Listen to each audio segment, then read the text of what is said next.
Yeah. Yeah. So I think Pearl Jam. All right. I see what you did there. I guess. Oh, yeah, I remember that. It might be one of those things that requires a long explanation if they're going to go for that, but yeah.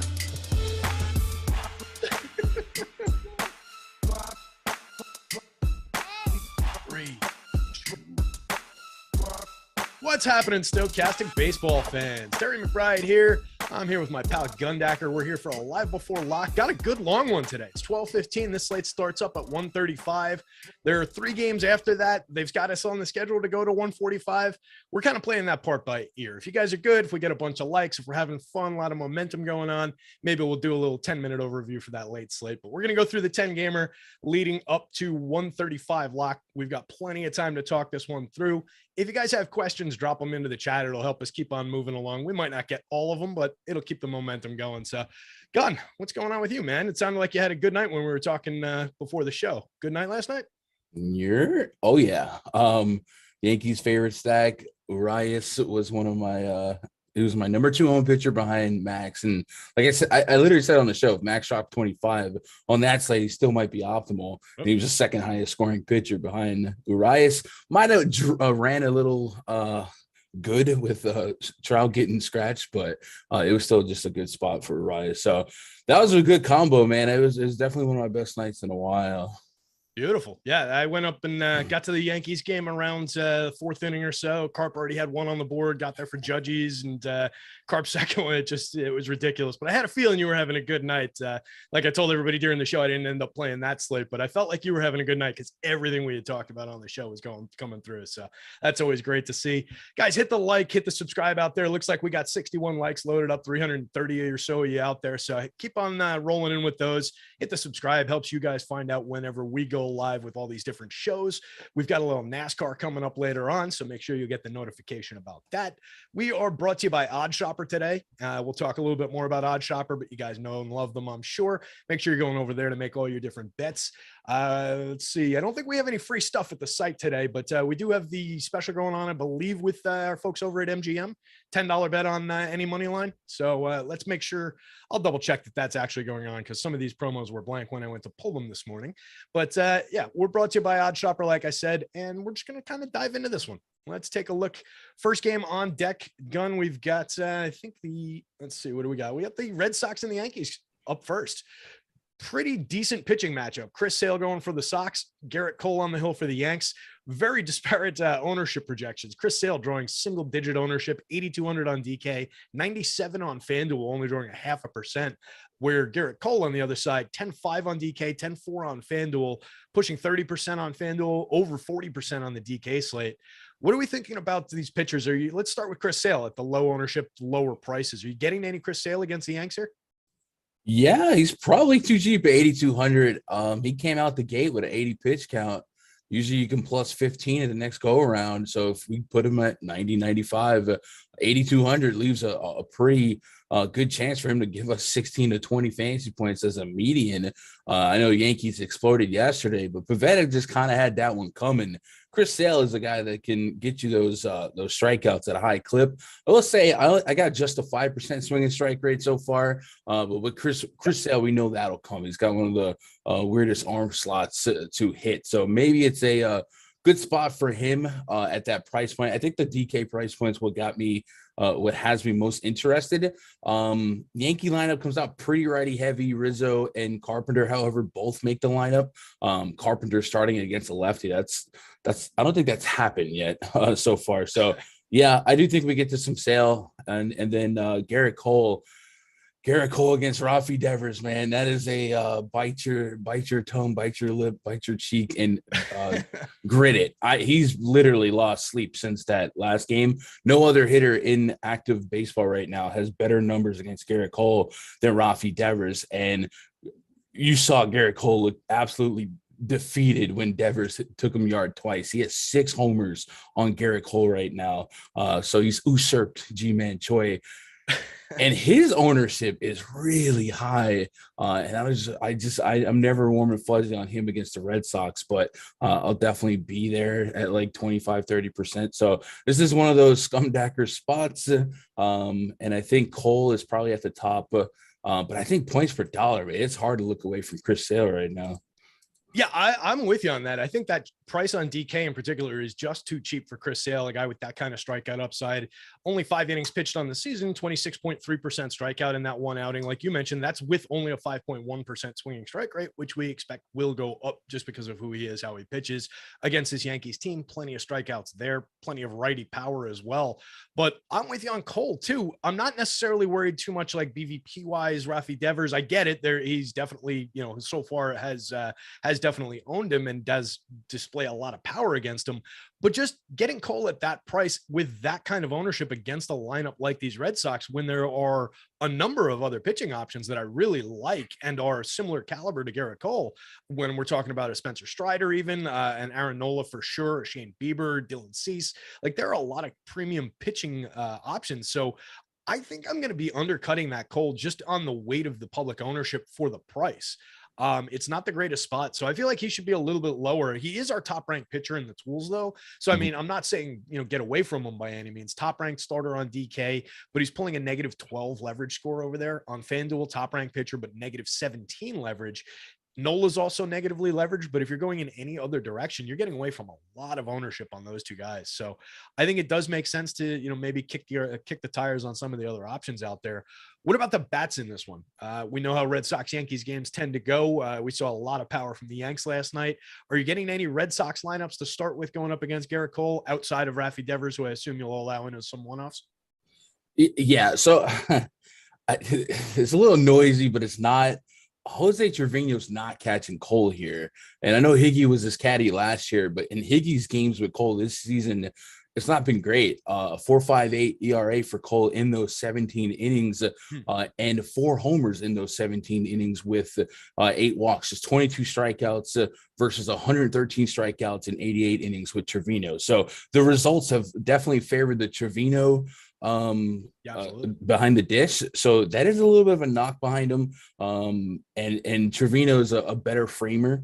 So this is an even scarier spot. So yeah, I am there on the Red Sox. It's not going to be like a high percentage stack or anything like that, but I do think the stars are aligning just right to have a rough day for Garrett Cole, and I wouldn't be shocked if he struggled against this lineup again. Jarren Duran, Devers, Bogarts, Martinez, and Verdugo. My favorite two would be Devers and Verdugo. The bottom of the order is a little weird. I think Cordero can punch you in the mouth if you try to take that at bat off, but I like that 1 through 5.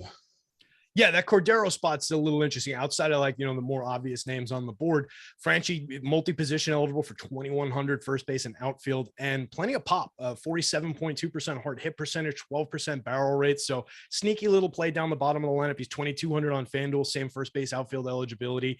It's only a guy with only 4 home runs in 213 plate appearances. We're not talking about Babe Ruth here, but he is a lefty hitter who could turn on one and nobody's going to be there. So if you're rostering Red Sox, I definitely would keep him in mind. Any love for like Jackie Bradley, Jeter Downs for the dead minimum at the bottom of the lineup? You going that deep against Cole here? I'd be more inclined for I guess Jeter Downs and look for a little speed or something out of the 9 spot, double leadoff. JBJ, I'm just never excited to play him. Every now and then, once a month I might regret it, but I'm not that enthralled with him now. Yeah, I'm with you on that. I think Jeter Downs is the more interesting player. You get multi-position at premium spots in the middle of the infield out of them too, so nice little bonus there.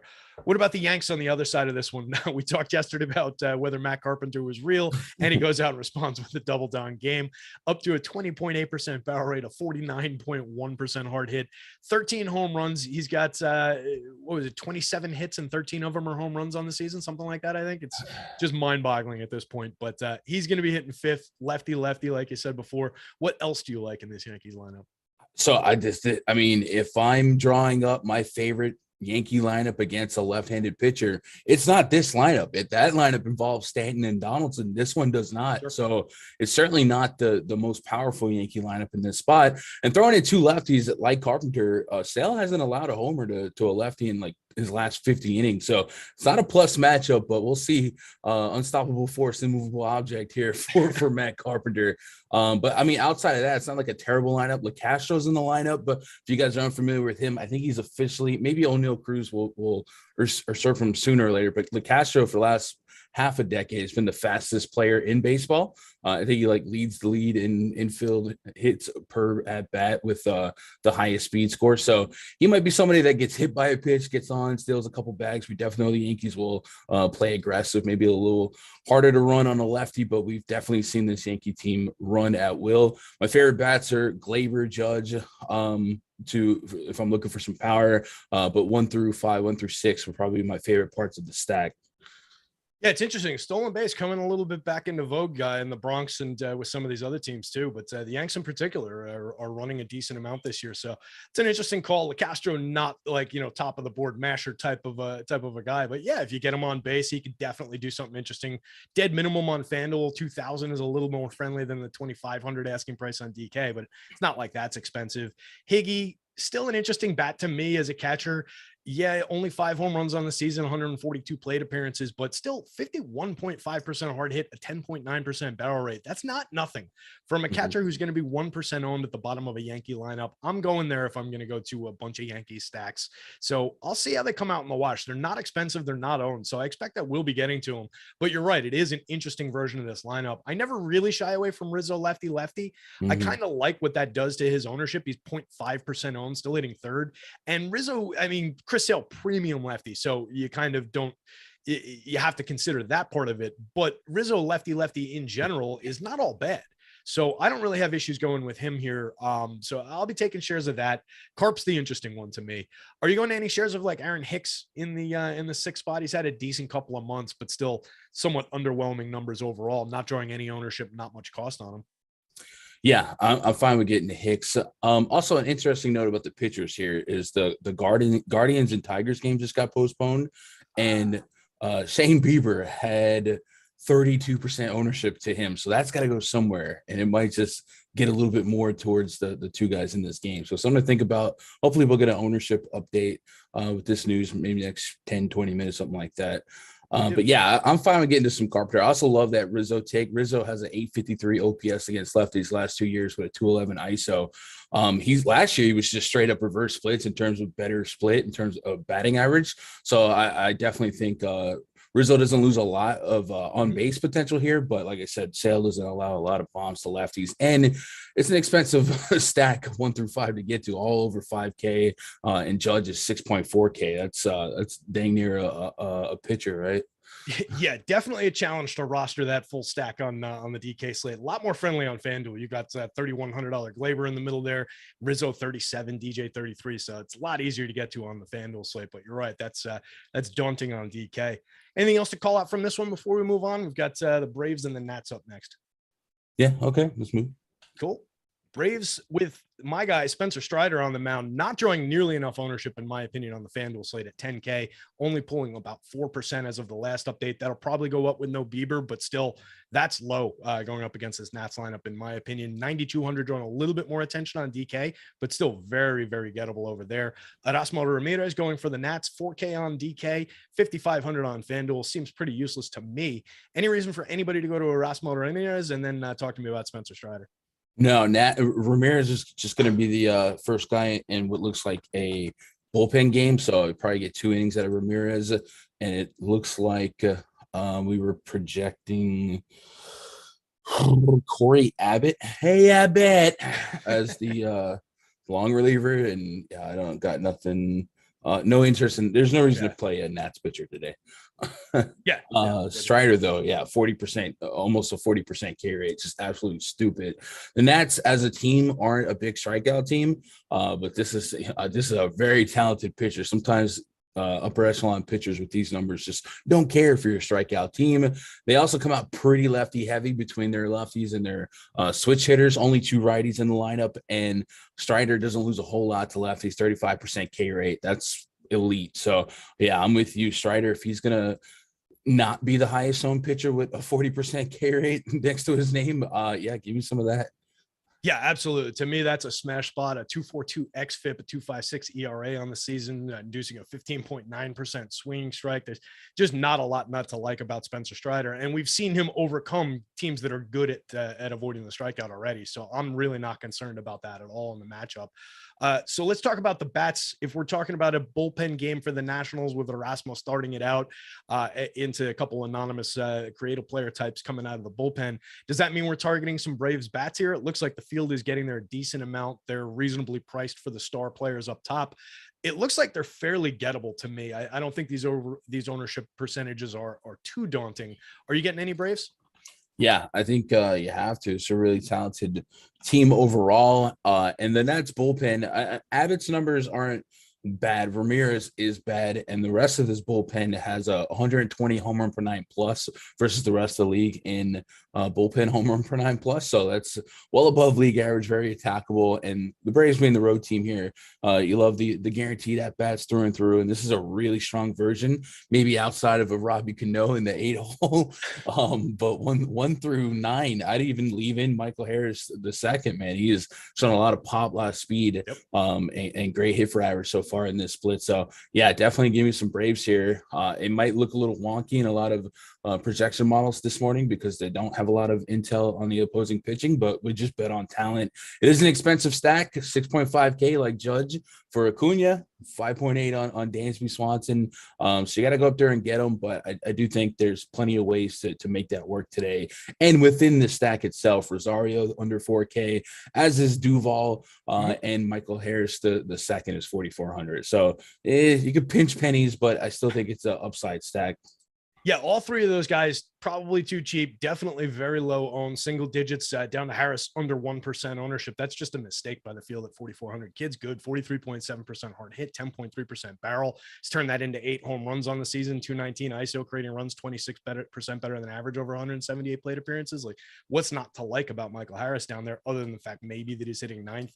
You mentioned Eddie Rosario. I'll raise you Austin Riley hitting cleanup, still drawing only 7.6% ownership. Yeah, he's 5,600, but Austin Riley is one of the premier power hitters in the league now, 27 home runs on the season. So that feels a little light in the ownership department for me as well there. So I'll be going to this Braves team quite a bit, I think, against the Nats. What about taking any Nats bats against Spencer Strider and that outrageous strikeout rate?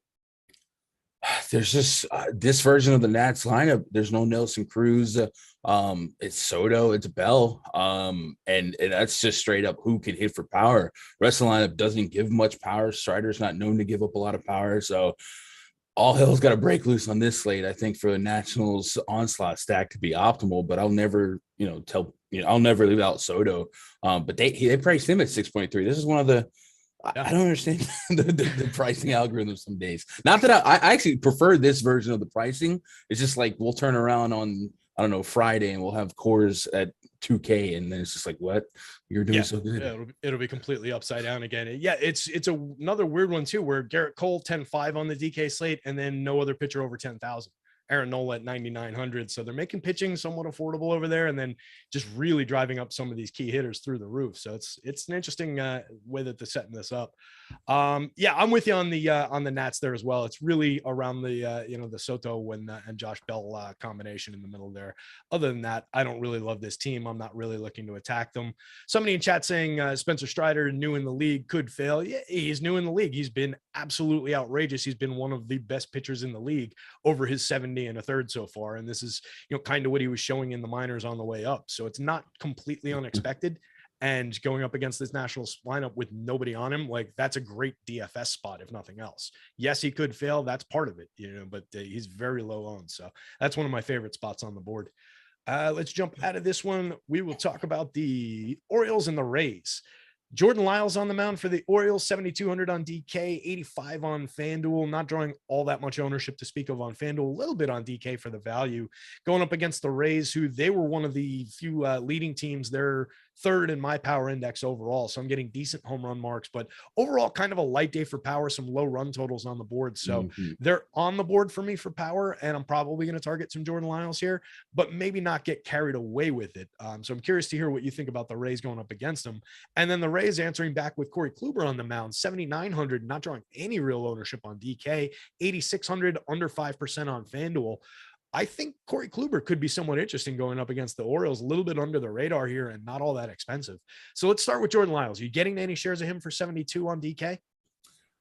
I don't want to, but man, this Rays lineup, you mentioned the power index, that they also have a lot of strikeouts here.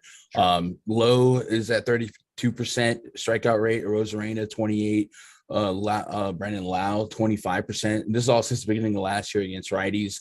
Taylor Walls, Brett Phillips, Yu Chang, Francisco Mejia. He could accidentally get 5 strikeouts in this spot, maybe 6. So I don't think it's the craziest thought, but I never play Lyles 4 strikeouts. But you give him Tropicana, you give him this week lineup, but crazier things can happen than him to satisfy a 7.2K price point. But like I said, it doesn't feel good to play Jordan Lyles.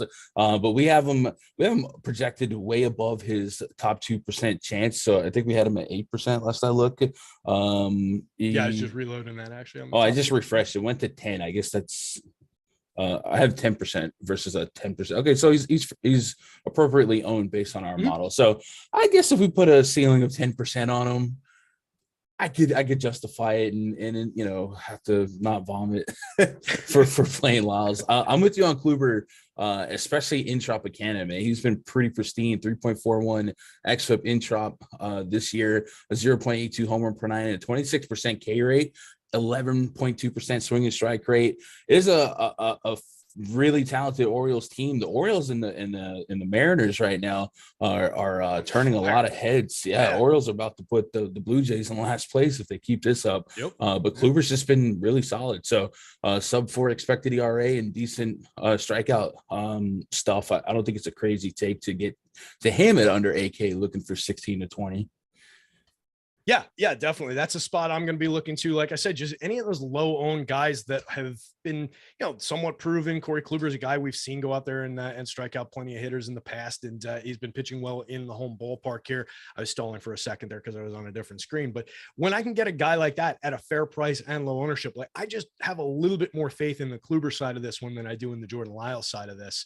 18.9% strikeout rate for Lyles with a 4.28 xFIP on the season, 22.1% strikeout rate for Corey Kluber, 3.77 xFIP on the season. So I've got a little bit more faith in the Kluber upside, but I agree, plenty of strikeouts available in this version of the Rays lineup. Looks like a 27.8% average strikeout rate for the entire 1 through 9 today. That is very high. So even Jordan Lyles, like you said, could stumble his way into 5-6 strikeouts here and be interesting. Would you be getting to Lyles on the FanDuel slate, 8,500, only pulling 3% ownership? So we did just roll out an update on our top stacks and our top pitcher stuff. His ownership jumped a little bit, losing that Tigers games up to about 7%. No, probably not on FanDuel. FanDuel, I'm stingy with what I need at my pitcher spot because I don't have 2 of them, and I need the it's more likely that a ceiling performance is going to win a slate. So I just don't know how often I get 6 strong at a quality start, maybe a win and a strikeout per inning. And I think there's plenty, the C Strider, Nola, Garrett Cole. Yeah. I think they're going to clog up my pitcher spot where I just don't get to Lyles. Yeah, agreed. I think I'm going to be doing that as well. It's interesting the way he falls on the top pitchers tool, though. Like looking at FanDuel, he's the 5th ranked starter on the top pitchers tool on FanDuel. Only 6.8% owned, 6.9% probability of being the top overall starter, falling in directly behind Cole, Nola, Cease, and Strider, and ahead of David Peterson, ahead of Chris Sale, ahead of Corey Kluber. For me, in my projections, I've basically just got Kluber swapped into that spot based on how my numbers come together. So I expect that that'll be taken up by Kluber ownership for me, but it's just interesting. That's going to be an interesting spot to watch just numbers wise from the site and see how we do on that call. Let's talk about some of the bats here, because I think we do both like some of these bats. I'm going to be getting to some Rays, like I mentioned, leading the power index. It's primarily around Rosarena, Brandon Lau, and Isaac Paredes. So I'll be getting those 3 guys, and then I'll be spreading some shares probably to Josh Lowe, Harold Ramirez up at the top, maybe some Brett Phillips, sneaky player from the 7 spot there. Are you getting to any Rays in combinations like that? And then what are you doing with the Orioles going up against Kluber on the other side? I think I'm not going to onslaught stack the Rays.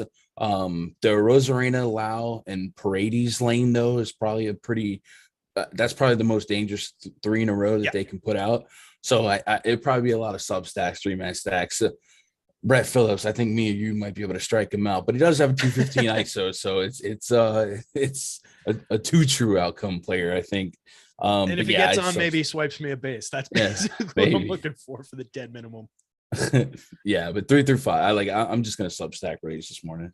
Yep, I like that. I think that makes a lot of sense. What about on the other side? Because I do think we both like this Orioles lineup a little bit. They've certainly been frisky, like you said. Them and the Mariners just been on fire the last couple of weeks. These two young teams, so it's fun to watch. I like this team. I've been rostering them a lot through the year, and it's for better or worse. But there's a lot of capable bats. So who are you targeting specifically from the Orioles, and are you getting the full 5-mans because they're not all that expensive? Yeah, I'm not getting a 5-man. So the Park and Kluber. The thing with Kluber is like if he gets got, it's usually not a bunch of bombs. He's got a 0.45 homer per nine this year to lefties. Didn't allow a homer to lefty last year. So it's hard to project power against him with some of these switchies or lefties in the Orioles lineup. So I think I'll substack. Hope that we get the mistakes. But it's really talented. I think Mullins, Mancini, Santander, Mountcastle, Austin Hayes, and Rushman all are going to be in the pool, and I'm probably going to focus on like the best 3-man stacks. And this is probably one of the lineups that if you can narrow down 2 or 3 of these guys, I do think their upside and their talent is probably underpriced versus some of these other spots where we're paying 5-6K. So everyone on this team is under 4K. You can get like a Mancini at 3K, Santander 3,500, positive platoon split throughout the game, and the Rays bullpen surprisingly is just super average. Yeah, targetable bullpen on the back end, and a pitcher in Kluber, veteran arm, a lot of ups and downs for that arm and injuries over time. So not that they're overly precious with him, but you could see him getting chased, somewhat early on and getting into that pen if they're playing well. So definitely another reason to go after this team. I agree with everything you said. The 1 through 6, I'm definitely going to be targeting. One of the worst players that I play with the most frequency, Jorge Mateo, down the bottom of the lineup. I'll probably be going back there again. Just love the speed. He only gets on 25% of the time, but he's got 22 stolen bases. He hits for a little bit of power. He's got 7 home runs. So maybe Jorge gets into one light shares, but definitely going to be somebody who will wrap around for me back to the top of that lineup where I need to get cheap if I need to get a little bit different, but not a lot of people going to be going there. So easy spot to roster. Anything else to call out from this one, or should we probably got some business to take care of here somewhere? No, I got an idea, Terry. The amount of likes on our stream today is going to be our viewers' ISO. So right now they got a 128 ISO, which is not good. That's not so good. So if you guys want to start hitting for some power, get that 200 ISO, chat. Get that 300 ISO. Get that thumbs up. Yeah, we need a quick little home run, like a little drop of like 10, 15 likes right now, just to like shoot that up a little bit, get it stable on a somewhat respectable number, and then we'll work from there. But yeah, that ISO's got to come up, ladies and gentlemen. A little bit of business to talk about. Let's see. MLB with promo code MLB Live. Oh, I mentioned before, by the way, that I was going to check that MGM promo is live today. So let's talk about that again real quick. Live before lock offer with BetMGM. If you go to BetMGM, you bet $10 on any money line tonight, you win $200 for free. So bet 10, get 200 if you make any money line bet on MLB. So you do that, you combine that with Odd Shopper, you go over to Odd Shopper, find a good bet to make, you're just printing money over there. So that's over at BetMGM. We've also got a promo code MLB Live that gets you 50% off your first week of any weekly package, whether it's platinum, whether it's MLB only, whatever you want. MLB Live, all caps, all one word, gets you 50% off of that. The platinum includes access to everything that we've got at Stokastic: premium content, player projections, ownership projections, lineup builders, Discord, all the different top pitchers, top stacks, et cetera type tools. We've got so much coming up for football. There's going to be all kinds of top stacks tools for that. So platinum gets you access to everything, guys, everything that's running. And MLB, obviously, if you're only on the MLB plan, you only play MLB, jump over to the MLB weekly checkout page. Everything linked down there in the bottom in the description, like we always talk about. So make sure you're checking all that stuff out. Join Stokastic Plus today. MLB Live gets you 50% off your first week. Gun, let's talk about, let's see, this one rained out. Tigers and Guardians rained out, so we'll skip over that. That was, by the way, that was like the best thumbs up push ever. Instantly over 200. That was like 80 likes in like a minute. That was huge. All those power hitters just lurking out there Let's for go. us. Woo, look at that. Love it. That's a good call. All right. So everybody just needs a gimmick. We can't just ask. We've got to give them something to shoot for.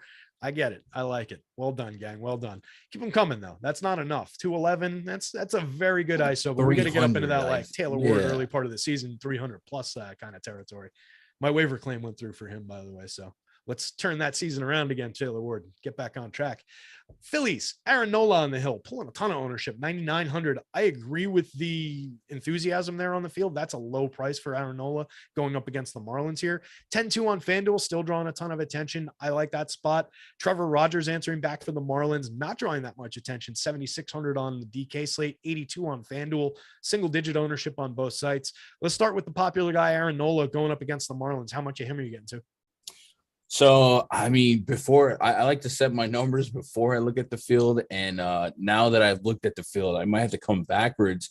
We have him essentially 2 times his appropriate ownership, 25% chance of being a top 2 pitcher with 40% ownership. And that might have just took a little bit of a boost thanks to the Shane Bieber new absence.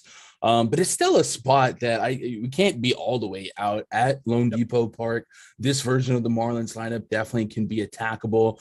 Probably an aggregate 22% K rate, no Jazz Chisholm still. So very attackable lineup, a very plus park and a plus spot. There is a little bit of power. Like there's not a lot of like our chat with our 200 plus ISOs in this lineup. Jesus Sanchez, Nick Fortes. Rest of the lineup though is just like scrappy 180, 170 ISOs against righties. So like they can hit with power, but it's not as often like other chats. You know what I mean?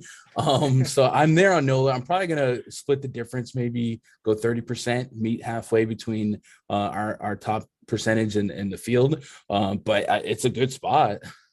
Yeah. And I think that approach seems reasonable. He's a pitcher that I like getting to. He projects out great for me.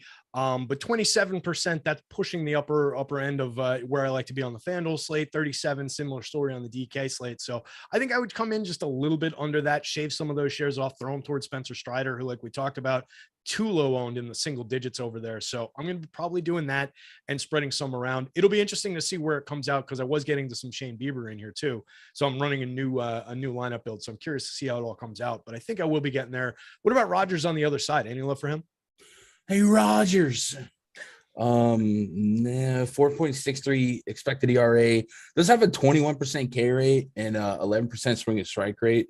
But I'm just not that enthralled in this Phillies lineup. But it drops off a cliff once you get to like Verling, Didi against the lefty, Munoz, Camargo. So this might be my favorite substack, because I do love Rhys Hoskins, Real Muto, a little revenge narrative for him too. Kyle Schwarber in the leadoff spot. He's trying to catch Judge. He's trying. Sure is. So 1 through 4. So I guess I wish Rogers was better. I would take a shot on him, but I just don't like his underlying metrics here.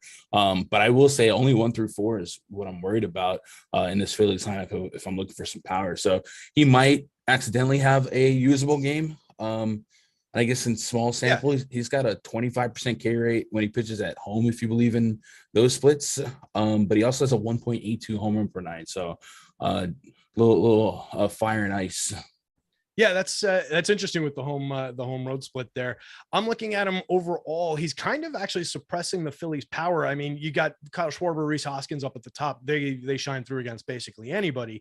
But the bottom end of this lineup really suppressing the power from like Nick Castellanos down. Overall, 2.82% home run rate this season, only a 32.4% hard hit, 7.1% barrel. Last year, 5% barrel, 1.09% home run rate, 36.3% hard hit. And what I like about last year, 28.5% strikeout rate. If he gets back, finds a few strikeouts, like you said, he could stumble his way into a usable game here. I don't think he's totally off the board at that 7,600 price. If you're swapping in guys, like if you're somebody who's willing to take a shot on like a Jordan Lyles for 72, I would be willing to take a shot on Trevor Rogers for 76 by the same token, I think. So I wouldn't take him completely off, but I agree. He's not a priority target for me. But what that might do for me is maybe impact the degree to which I'd be getting to the Phillies. So let's talk that through. You mentioned that you're kind of enthusiastic. Sounds like you like them a little bit more than me. They're not getting ownership from the field outside of Nicky Castellanos on FanDuel, because he only cost 2,700 over there. So that's an interesting spot. I'm curious to see how they come up for me, but outside of the top couple guys, I mean, like you said, it really does fall off around a Vierling, a Didi, a Yairo Munoz, talking about a bunch of guys under 100, below average creating runs by WRC plus, not a ton of power. The only guys in double digit home runs are Schwarber and Hoskins in the entire lineup. They max out at 8, which Castellanos and JT Realmuto both have.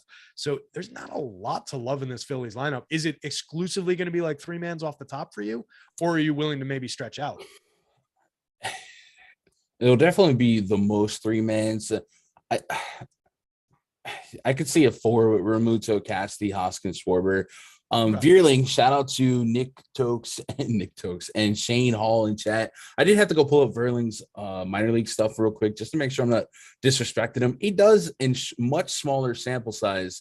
We're talking like less than 60 at bats last 2 years against the lefties. He does have a 1.0 OPS with some power. So if he finds that here at the major league level, maybe he's a fun 2.2K play on FanDuel, 2.3 on DraftKings. So maybe with that in mind, if you believe in Alec Boehm, maybe there is a 5-man ability here.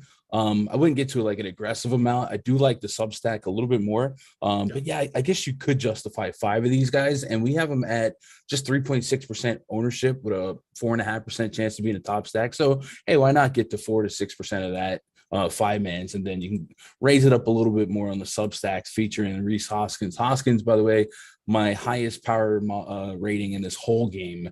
Okay. On both teams. Yeah.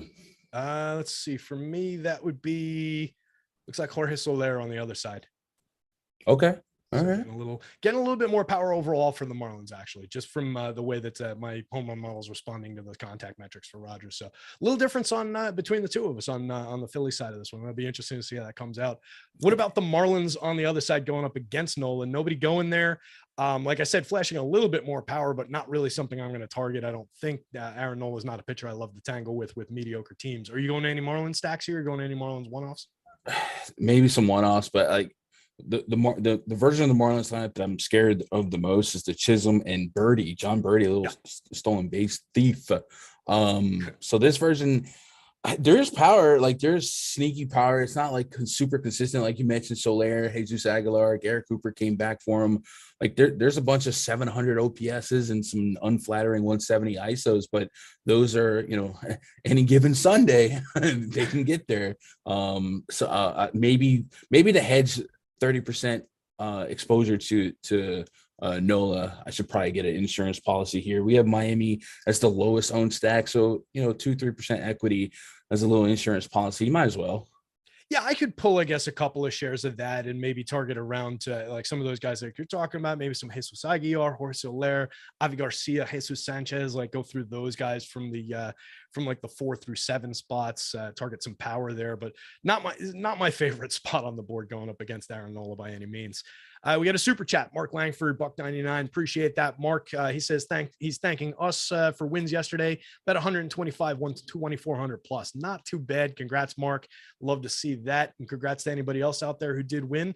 Let us hear about it. We love seeing wins. We love seeing you guys tweet us with screenshots of your victories. All that stuff makes us feel good when our lineups aren't really coming through. Let's talk about OddsShopper a little bit real quick, and then we'll move on. We'll fire through some more of these games. Guys know OddsShopper, I'm sure, out there. We talk about it all the time. There's 2 S's in the middle if you're typing it into your little Google machine here into the web browser box. If you're going to Stokastic, I almost said the other name. I almost said it. I haven't done it yet. Almost said it. It's like that and Guardians are the 2 things in my head that I gotta really watch out for on these shows. But if you're going to Stokastic, there's a tab up on the top for OddsShopper. You can get to it that way, and you make your best bets in 30 seconds or less. And it really is less. You just like 2 or 3 clicks, and you're at your best possible bets. It shops around, gets you the best numbers from the different books available. Hundreds of different bets featured every day. OddsShopper gives you the edge you need betting player props, game lines across all the different sports books. You can sign up for free. It's a little sign up wall, but there's no money involved. You just give us your email address, give us your fake email address, get behind that wall and check out all the different bets. You gain access to proprietary data. It's the same projections that Alex uses at the site that we use at the site to build our DFS projections. Filters out all the best possible bets. It has a parlay builder on there for optimized parlays. It's got an arbitrage tool for risk-free guaranteed profit bets across sports books. It's a pretty killer site over at OddsShopper, guys. So make sure you're checking that out. We appreciate them bringing us to you. So let's jump in back to the board here. We've got the White Sox against the Twins. Interesting pitcher on the mound for the White Sox. Dylan Cease only drawing 16.7% ownership, 9,000 on the DK slate. Single digit ownership for 10-6 on FanDuel, low single digits, 4.2% as my last update. That's an interesting spot to me. Chris Archer, a lot less interesting on the other side. Similarly low owned, under 1% on both sites. You can have him at 6,800 on DK. You can have him at 72 on FanDuel. I don't think I'm going there. So let's start with Dylan Cease, who I think is worth talking about here. Are you getting any Cease? Every time I refresh our top pitchers total, his ownership goes up. It's up to 21% now, which is the third highest on the slate, but it's still lower than his chance of being a top 2 pitcher. So I like that. And it's also showing Nola going down from the 40+%. So maybe he'll catch up to Nola. But 9K, we talk about, a little too cheap. 9K, there's a big floor on those strikeout numbers, 34% K rate this year. What a 2.68 expected ERA. It is certainly not a warm and fuzzy spot. It's a Gundacker matchup at worst, with a little bit twin stacks in the mix as well. But yeah, 9K with a 34% K rate and 2.68 expected ERA, that dog will hunt. Yeah, absolutely. Just one of the better strikeout pitchers in the league. A guy I really enjoy watching pitch. Just an artist up there sometimes. And going up against a team that's got enough strikeouts in it, they're not horrible in the aggregate, but you look toward the bottom of the lineup with like Gary Sanchez down there, 27% strikeouts. Their superstar Byron Buxton strikes out nearly a third of the time. So there are strikeouts to be found for Dylan Cease here. I think he's too low owned. Him and Spencer Strider, I'm kind of enthusiastic about on the FanDuel slate. They're both really low owned. If you get to a bunch of shares of both of them and either one of them connects for you, I think you're sitting pretty. What about Chris Archer? Any reason to go to Chris Archer here against the Chi Sox? No, I know on the season, the White Sox, 1 and 5 K rate, low ISO, low WRC plus, but feels like last week or so, they're starting to change it a little bit. Lineup's getting a little healthier. Moncada is able to break this lineup up, so it's not all righties. Gavin Sheets in the 5 spot. So I think Archer hasn't really shown a propensity to miss many bats this year. 18% K rate, sub 10% swing and strike rate, almost a 5 expected ERA. I'm probably going to sit that one out and hope he's not absolutely the nuts. Yeah, and I think we're dealing with a pretty thin needle to thread there if you're thinking Chris Archer's going to be the nuts. So I'm with you on that one. I'll be sitting that out as well. Does that lead you into any White Sox bats? You mentioned, not really shining through to where we thought they would be this season, but maybe coming around a little bit. Still plenty of quality in terms of the individual hitters in that lineup. So are you getting to them, and who you're looking at if so? Yeah, I am getting to them. And then as an added bonus, when you turn around the pitcher on the bump to lefties, they're all their numbers just night and day different. This team is so much better against lefties.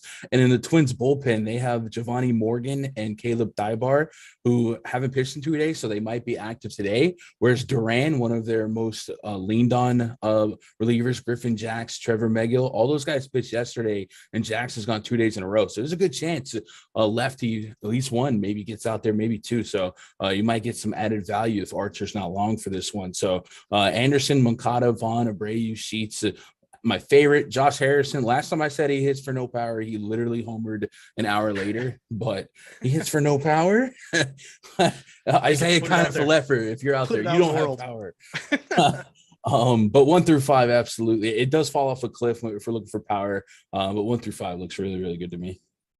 Yeah, I'm with you on that. I think maybe if you're looking for like a super sneaky catcher, maybe Sebi Zavala gives you a little bit of something to work with. A 123 WRC plus over 88 plate appearances, down toward the bottom of the lineup for 3,900 there. It's cheap enough to just stick in there if you're rostering 4 White Sox already and you need a 5th one. You plug him in at your catcher spot on DK. A lot less interested in him on the FanDuel slate. But I do think the 3 guys ahead of him in Sheets, Harrison, and Lurie Garcia are at least somewhat interesting because you can move them around the positionally, multi-position on all 3 of those guys.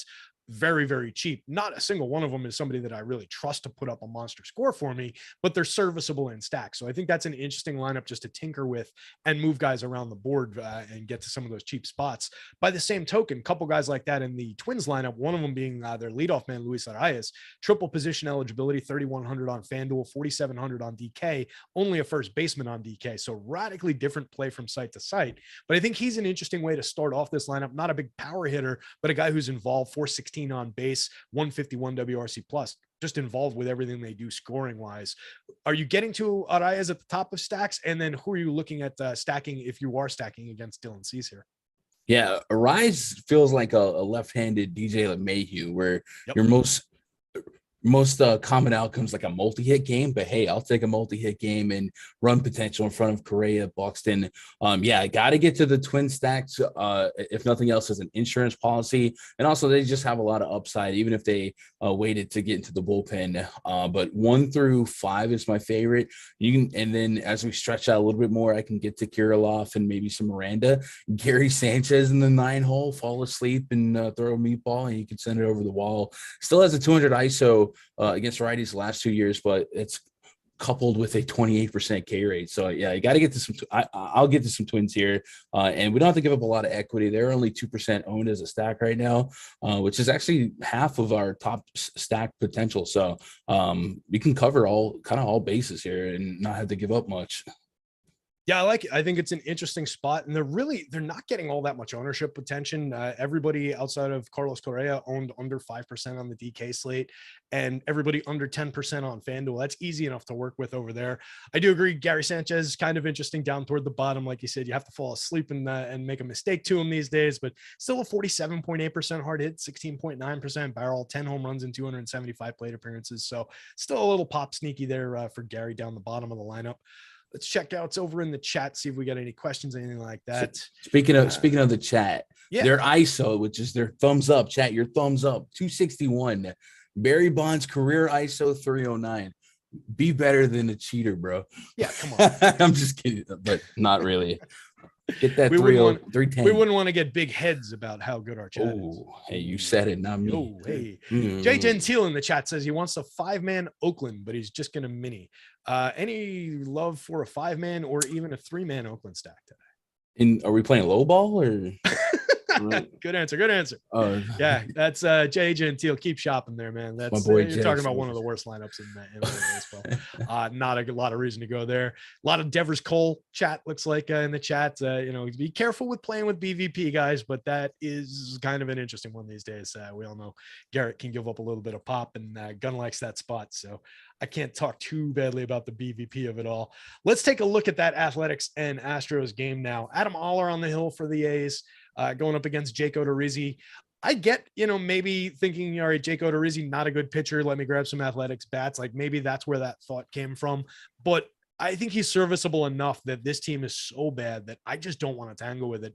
I'm not really seeing much value there. I'm not seeing much power there. They're cheap. They're low owned. So just to circle back to it, well, let's start with the pitchers. We'll talk about the stack again in a minute, but any reason to go to either one of these pitchers, Adam Oller or Jake Odorizzi here? I mean, the reason I scoff at getting to a 5-man athletic stack because I've been pitching against them all year. So no one's stunned if Odorizzi, 2X's 8K against the Athletics. It's just Chris Sale's 8K. So it feels like I'm going to Sale way more often in that spot. Yeah. I would get this Odorizzi before I get to Oller, way before. Yep. But I'm not that enthralled with it. But this A's lineup has a ton of strikeout potential. Yeah, it's interesting for me because the A's have been really inflating a lot of pitchers. The other day when they were playing Houston, I forget who the hell it was, but they really inflated the pitcher's number to the point where he was one of my highest projected pitchers. And it's not a guy who typically is that way. Odorizzi not getting that same kind of pop. He's just projecting around 20 FanDuel points for me because he's Jake Odorizzi. He's got a 17.7% strikeout rate, a 4.66 xFIP. He doesn't give up a ton of power. So like if this was a pitcher who gave up a massive amount of home run upside, maybe I'd be leading into the A's a little bit. But for me, I think it's just kind of a stay away. Like I don't need to go to Jake Odorizzi here. He's not cheap enough where I'm getting value. And I don't think I want the A's side of this. And totally agree, Adam Oller off the board. So that kind of leaves us with the Astros bats, who are very popular, pretty expensive. They are by far my leading team in my home run index. I'm not sure how they're shining through for power for you, but I think they're an interesting spot here. I just wish they were a little less owned. Are you getting to Astros stacks? Yeah, literally always. By the way, I wish I didn't do it, but Odorizzi had 30 DraftKings fantasy points against this lineup 7 days ago. What? That's he had I wish he didn't bring up. 72% first pitch strike in that game with a 13% swinging strike rate. Jay, get off the 5-man stack. Exactly. Get off the 5-man stack. That was in Oakland though. But yeah, Astros, like, always stack the Astros. Seems like stack the Astros a lot for a bitter Yankees fan, but it's usually because they're pretty low owned. Today it's not the case. They're actually coming in as one of our top owned stacks. Matter of fact, they might be number one now that Cleveland's off the board. I would have to think with the numbers that they've popped up to. I mean, high to mid teens on FanDuel, a little lower than that on the DK slate. You get Kyle Tucker over 20% on both sites, and then mid teens for the premium hitters. I do like that you get on DK Bregman, Alemis Diaz, Yuli Gurriel, especially Chas McCormick, all a little bit lower on. McCormick pulling up to 11%, but Bregman at 7.9% for 4,900. I can get behind that. He's a lot more popular on the FanDuel slate, but I still like Yuli. I know he struggled through this season, but I believe in that bat. Chas McCormick, I believe in his bat, his contact profile. So I think I can get to some of the less popular Astros to offset a little bit of that popularity. But would you be going like around the field? Are you looking to undercut, get over the field? Where are you going with Astros stacks here? Yeah, I probably match the field here, but I'm not sure where that dust is gonna settle. Looks like we haven't quite settled that number. I will say Kyle Tucker has my highest bomb detector rating on the slate, and it's a lot higher than like the next guy. So I agree with the ownership, but maybe I'll have to undercut that. He's attainable at 3,700 on FanDuel, and then 5.3K on Kyle Tucker. Normally a lot, but we have 5-6 guys over 6K today, so it's not as much as you would think when you put that context to it. So I like Kyle Tucker a lot, and I love him batting third, guaranteed first inning at bat. Sometimes in that cleanup spot he might miss one. Yep, definitely. Yep. Leading player in my home run model as well, out 5 points ahead of Pete Alonso and up over 20, which is basically double the magic number. So that's a pretty prime spot. I agree with you totally. And he only cost 3,700 on the FanDuel slate. So even at 26% ownership, hopefully maybe I don't get to that number, but I'm going to have quite a bit of Kyle Tucker and some of those other Astros. If you had a gun to your head and the person in chat was like in your home threatening you, telling you had to roster a 5-man A's stack here, who would the 5 A's be? Can you just shoot me? Man, Chatty Pendergrass. I don't know. I just wanted to say that name. I guess so. ISO wise and bomb detector rating in order: Seth Brown number 1, Sean Murphy 2, Laureano 3. Check. I guess Moshin, since he's leading off and he's free. All right. Sky Bolt, that's an incredible name. Why wouldn't you play that? Somebody's just tuning in and thinking this is our like legit analysis. Us recommending these guys. Yeah. His name's Sky Bolt. Why not? Yeah. I'd rather get shot. Yeah, I agree with you. Maybe it's a 3-man is the better answer there, and you're going to like Murphy Brown and Ramon Laureano, but not a stack I'm going to be getting to very much at all. I think we can move on from that one. We've got the Cincinnati Reds against the Cards. This was another game that was pulling a little bit of weather. Have you seen any updates on the weather in this one before we dive into the matchup? Yeah, last I saw that it was probably going to rain if they held out for it, but I think since Cleveland hit that hook, that might mean that maybe this cell, if it's the same cell, is a little bit more scary. I'm not a weatherman. I just play one on YouTube, so keep an eye on that, but there's definitely rain concern here at the very least. Yeah, that's it's definitely a concern. I hadn't taken it out or anything. I'm gonna jump back over to the weather site that I like, Dark Sky, and we'll see if there's this one. Like I was saying to you before the show started, this one looked like the worst spot to me out of the two, and they scrapped the other one. This still looks kind of concerning. It's like a full block of rain just through the day until like 8 p.m. So keep an eye on it.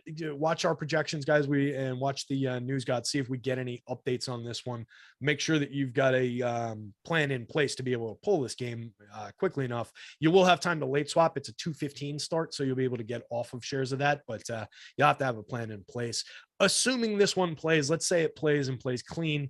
Are you interested in either pitcher? Graham Ashcraft going for the Reds, Steven Matz going for the Cards. Neither one drawing all that much ownership. Any love for Ashcraft or Matz? Ashcraft hasn't really shown an ability to miss bats. 13% K rate, 7.6% swing and strike rate. And then Steven Matz is coming off the IL. He hasn't pitched a major league pitch since May 22nd. So I can't imagine he's got a deep pitch count here. So I think that's a fadeable spot. And you throw the weather in the blender. That's a smoothie I'm not drinking pitching wise. I'll take some shots on the offense though. Yeah, I agree with you there. Reds, a little bit frisky from time to time. Some capable bats around like an India, Drury, a Pham, maybe a Joey Votto. Any love for the Reds? And then I assume you're more interested in the Cards because I am, and that looks like where the public's going a little bit more too. So talk to me about the Reds, and then just lead it right into the Cards. Man, it's a Reds team. Took 2 of 3 from the Yankees, man. This is a good team. No, I'm just kidding. Hey, yeah, if I had to pick on Mats, I'm looking for some power righties. Brandon Drury leading the charge here. He actually has a magic number for me in the bomb detector model, fixing the migraines or the blurry vision, whatever. 345 ISO since the beginning of last year against lefties. That's public enemy number 1 here if I'm a Mats investor. And then Tommy Pham's in the mix for me, and Tyler Stevenson, actually one of the best hitting catchers. Right. Yeah. So yeah, I throw him in the mix, and then Donnie Barrels from San Francisco, Donovan Solano. I would probably get to him. This outside of like Drury, Pham, and Votto, who are all really good options. This is not a big strikeout lineup either, so could be a rough day for Mets. Yeah, that's an interesting call, actually. Farmer, Solano, Senzel down the bottom, all sub 20%, 15.6, 18.5, 19.3% strikeout rates on the season. So definitely some interesting ways to avoid the swing and miss around the non-premium guys. And then you've got a decent amount of power through there. You mentioned Stevenson, 319, 372, 42 on the season, creating runs 35% better than average. That is a solid catcher bat for 4,200, 8% owned on DK.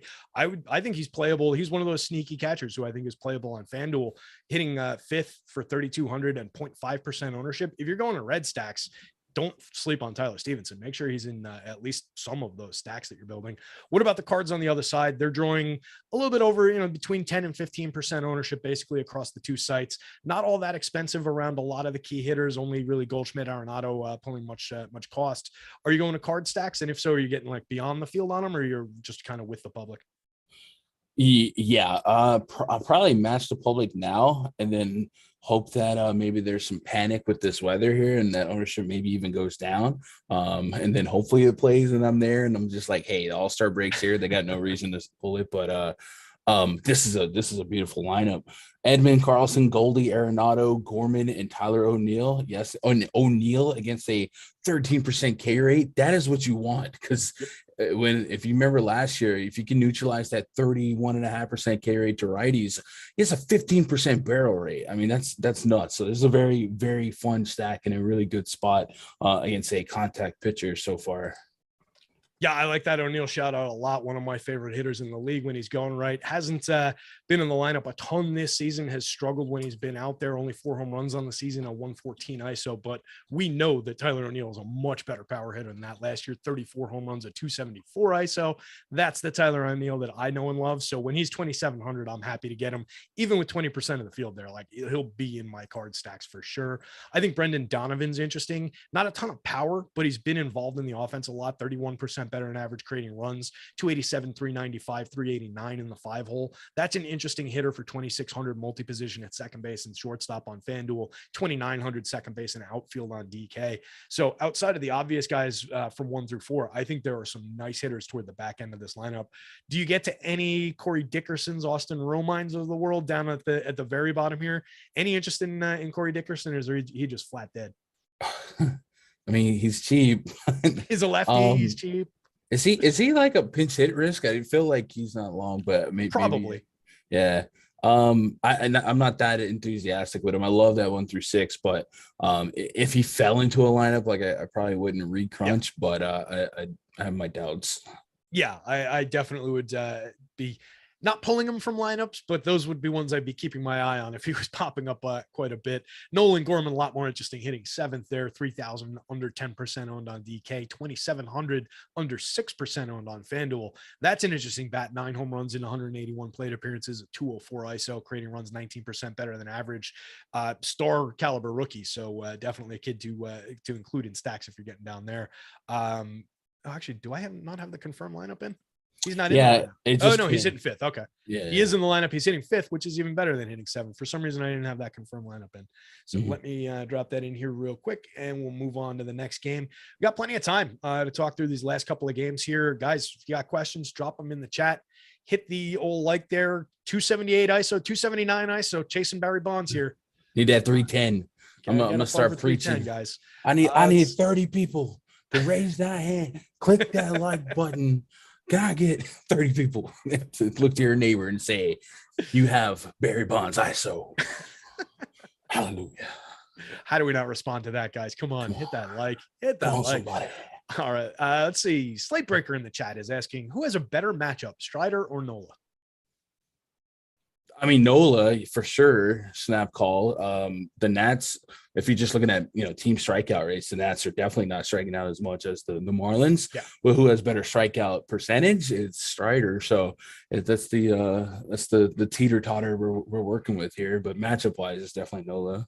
Yeah, in a vacuum, I agree with that. But I do think that Strider strikeout rate, like we talked about, just overcomes their ability to avoid the strikeout. He's just that good. Team that came up in the chat a few minutes ago that people were saying we hadn't talked about yet. That's because we're going in order here. And this is one of the last games, not our fault, but the New York Mets taking on the Chicago Cubbies in Wrigley Field. Adrian Sampson on the bump for the Cubs, not drawing very much ownership to speak of. I agree with that. David Peterson drawing a little bit of attention, 7,800 on the DK slate, 9,500 on the FanDuel slate. So it's a very different situation, pulling about 20% on DK, only 5 and change on the FanDuel slate. Is Peterson interesting to you at all on either site? I picked him up in season long and I'm praying. 27% K rate, that doggone it's the Cubs lineup that strikes out a lot. There is a 4 through 6 window of Suzuki, Horner, and Schwindel with an aggregate 14% K rate, but the rest of this lineup is nuts. So if you do live bet or if you're in Prize Picks, they have the live strikeout stuff. Maybe look for an inning that catches one of the not 4 through 6 and maybe take the over. But he's interesting because he does have decent strikeout stuff and the wind is blowing in. So yeah, a little bit. More so on DK, or are you getting to him on FanDuel? Oh, definitely more so DK. FanDuel 9,500, man. We in big boy territory there versus that price range. But 7,800 as a SP2, 16 to 20, I think is a realistic range of outcome here. And there's definitely a 20 plus opportunity. I will say there is some pushback to that statement though, because I do like this Cubs lineup against lefties. There's a lot of 260 plus ISOs and wide range of outcomes when you got Wisdom and a 40% K rate with a 265 ISO. So that's a Gundacker opportunity. But there's interest in the pitcher itself at 7,800. Yeah, I was definitely going to ask you that one because they do look, the Cubbies for their strikeout downside, 23.8% strikeout rate against lefties on the season, ranks 23rd out of 30 teams, but they're sitting at a 118 WRC plus, which is 8th. They've got a 3.81% home run rate against lefties, which is 6th, 204 ISO, which is 4th. So the active roster for the Cubbies, a little bit frisky against lefties. I agree with everything you said about Peterson. I like the strikeout acumen, the strikeout upside. I dabble, like he would be, I think, the cut line for me on the FanDuel slate, just from a talent perspective, talent, price, ownership, how that all comes together. I feel like he's the bottom of the barrel guy that I'd be willing to get to, which is weird to say about a $9,500 pitcher, but I think I might take a couple shares. I wish he was like 2% owned and it was easier to get above the field on him. I think he's maybe worth dabbling with, but for every share of Peterson, I think I would answer back with a Cubby stack because I do like this lineup against lefties, like you said, Ian Happ, Suzuki, Schwindel and Wisdom and all their power in the middle of, kind of toward the back of the lineup, 6th and 7th. So maybe a little bit sneaky there. What about the Mets on the other side? Are you getting any Mets stacks? Because it looks like they're drawing like middle of the road kind of ownership. And I do think they're an interesting enough team going up against Sampson. Not really a big strikeout pitcher, not really a lot to see here for Sampson. So do you like anything with the Mets? Yeah, I think Sampson, just the 20% K rate. The ground ball rate's higher than his fly ball rate. So, that's hard for power, but he does have a 1.23 home run per 9 against righties. Would like to see the wind blowing the other way. But I think if you get the Mets at mediocre ownership, I think we got 8% owned. This is a fillable stack. I mean, you can pluck 5 names away and not feel like it's a terrible play. Nimmo, Marte, Lindor, Pete Alonso, pretty strong for there. I like Eduardo Escobar more so against lefties. Like yesterday, he got that bomb. McNeil's a good contact hitter. That 7 through 9, the Canna, Guillorme, and Mazeka, that's not fun. But I do think you can get away with 4 or 5 Mets from the top 6, and you don't have to give up a ton to match the field. I'd probably undercut the field slightly, but I think Sampson is a put the ball in play guy. If you can put the ball in play, bad things happen to good people. Yeah, definitely. And this is a scrappy enough team, both from a hit tool perspective, where they've got a lot of guys who are capable of just getting the ball in play, getting on base, and setting the table for some of the sluggers. And then if the power comes through at all, this is a spot where Adrian Sampson could get in some trouble pretty quickly. Pete Alonso, like I mentioned, he's number 2 behind Kyle Tucker in my home run model, under 10% owned on FanDuel for only 3,800. That seems like a nice spot to me. 4,600, pulling a little bit more than 10% popularity on DK, but that's just too cheap for Pete Alonso. Under 5K on DK, 46.1% hard hit, 13.9% barrel, 24 home runs on the season. Am I missing something about Pete Alonso here? No, he's good. He's way good, too right? cheap. There we go. They missed one. He's 2K too cheap compared to the other sluggers, I guess. Right. Yeah, exactly. On a slate where some of those guys are in the 6,500 range, that's really cheap, actually. That's a good call. And even the 2 hitters ahead of him, Starling Marte, 55. Like in no slate where Starling Marte is 5,500, should Pete Alonso be 46? I don't think. So that doesn't really jibe for me. Wilson Contreras on the other side, 51. Pete Alonso, 46. Not saying it. Chris Morel, 48. That's weird and interesting. We talked about the Cubbies and that we both like getting to them. I think we threw out some names, but who are you specifically targeting on the Cubs side? Just because we got a few minutes to talk it through. Everyone. Honestly, like it's an ugly stack to get to, but the power is there. I got to do some digging on Velasquez because he's actually breaking my power model, and I don't really know who he is. So he might be a call up with a good start. I'll pull him up. Looks like 2 homers, 64 plate appearances, 42.1% hard hit, 10.5% barrel so far, 183 ISO in the big so far. Don't really know too much about him prospect wise though. So in the minors, it's not a lot of. I don't want to. He had an 859 overall OPS in the minors, but his better split in smaller sample was against lefties. 400 average, 1.4 OPS with 2 of his 9 homers being against lefties. But like I said, 20 at bat. So I guess in small sample, both minor and major, he's got a chip in a chair at 21 on FanDuel, 25 on DK to get you there. So with that said, I'll stack literally 1 through 9 here. And I might have to actually have more, a higher percentage of Cub stacks than I probably want to, because if 9 players are available for me, I got to do a little bit more to achieve all the combos I want. But that's fine because they're only 1.2% owned by the field. So maybe 6% can get me there and get all the combos that I need. But maybe closer to 4%, and I'll live with the results because the wind blowing in and because I think Peterson is a solid shot at striking out a quarter of this lineup. So everyone's in play for me. If I had to name, 3 guys on a podium, bomb detector wise, past the Velasquez fakeness, 407 on the bomb detector for wisdom. So that's going to lead with sample size. Wilson Contreras, 2-hole hitting catcher. He's 5K, getting 5K on a catcher today with our $6,500 outfielders, a little harder. But Morel, Contreras, Ian Happ, and Suzuki all look pretty doggone good. And I think the FanDuel prices are even easier to get to. And maybe Contreras comes in lower owned over there just because no one plays catcher. Yep. Another one of those catchers that I'll definitely roster at the first base utility catcher spot and just run with it. 3,500, only drawing 0.5% ownership. Catcher with 13 home runs, a 204 ISO, creating runs 34% better than average. Don't know what's not to like there. So yeah, I agree with you on him. Happ, Suzuki, the power hitters toward the back. We talked about those guys. So definitely an interesting spot, one that could connect and be a little bit sneaky for people, I think. Let's jump over to the Is this Ian Happ's last game as a non-Yankee? Please, Lord, please. I mean, well, now that Juan Soto's on the table, it's a little bit of a different market. But I would love Ian Happ. We talked about it the other day. You mentioned him when I was talking about who was it, Benintendi, I think I mentioned, and you brought up Ian Happ, and I like that a lot better. So yeah, it'll be a last day for a lot of people today. Who knows? Yeah. Yep. And a little break coming at Stokastic as well. We were talking about that. No baseball shows tomorrow, but you and me coming back on Tuesday for the All-Star game. So make sure you guys are tuning in for that. I think 6 o'clock, somewhere around there, 6 to 7, something like that. Me and Gunnar are going to be talking All-Star game. We're going to figure it out. So make sure you're checking that out. Hit the like, the subscribe, all those fun things. I probably skipped over some business here too, because we're coming up on the last game and we've got plenty of time to talk. So let's see what I didn't talk about. Puppies. 300 ISO. Let's go. Yeah, push that 300 ISO. Let's beat Barry Bonds, that scum. But puppies are fun. Everybody likes puppies, and Underdog likes puppies too. Underdog has launched their Puppy 2 Best Ball contest for the 2022 NFL season, and it's filling up quickly. So you'll want to reserve your spot now before it fills up. With this, we're offering a $1 weekly access to our best ball kit through Sunday, July 15th. That would be, well, the date's still wrong. I forgot to change it, but Sunday is today, July 17th. I assume today is the deadline. Get to $8.99 off the original weekly price because you're getting a $1 weekly access to our best ball kit. Package includes best ball, season-long fantasy football rankings, Underdog daily draft rankings, our best ball stacking guide, cheat sheets, premium articles, and more.